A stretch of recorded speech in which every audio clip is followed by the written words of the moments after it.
ఈ వీడియో ప్రతి ఒక్క తల్లిదండ్రులకి, ముఖ్యంగా ఈ వీడియో మీ తల్లిదండ్రులు చూడలేకపోయినా మీరు ఈ వీడియో చూపించండి.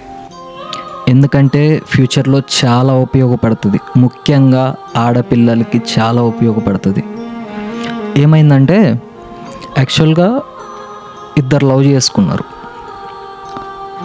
లవ్ చేసుకుంటే ఒక 4 to 5 years చాలా లవ్ చేసుకున్నారు.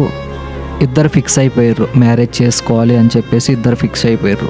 ఆ అబ్బాయి జాబ్ చేస్తున్నాడు, ఒక 30,000 శాలరీ ఏమో వస్తుంది ఆ అబ్బాయికి. ఇంకా లేట్ అయిపోతుంది కదా అని చెప్పేసి ఆ అమ్మాయి ఇంట్లో చెప్పిందనమాట, నేను చేసుకుంటే ఆ అబ్బాయినే చేసుకుంటా, ఆ అబ్బాయితో ఉంటే చాలా హ్యాపీగా ఉంటా అని చెప్పేసి ఇంట్లో చెప్పింది. ఇంట్లో చెప్తే వాళ్ళ తల్లిదండ్రులు ఎలా బ్లాక్మెయిల్ చేశారో తెలుసా?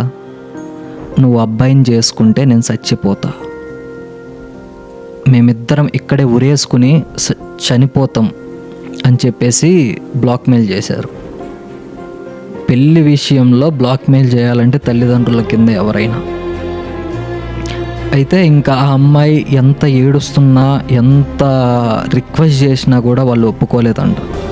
ఒప్పుకోకుండా అప్పటికప్పుడు వేరే సంబంధం చూసి వేరే మ్యారేజ్ చేసిర్రంట. చేస్తే తర్వాత ఏమైందో తెలుసా? వింటే ప్రాణమే, నాకు అసలు ప్రాణం పోయినట్టు అనిపిస్తుంది. తర్వాత ఏమైందంటే బాగానే చూసుకున్నంట ఆ అబ్బాయి కొన్ని రోజులు బాగానే చూసుకున్నంట. నటించిండు, చూసుకోవడం కదా, నటించిండు, బాగా చూసుకున్నట్లు నటించిండు. ఇంకా అలా బాగా చూసుకొని ఒకరోజు ఇద్దరు పడుకున్నారంట. వీడేం చేసిండంటే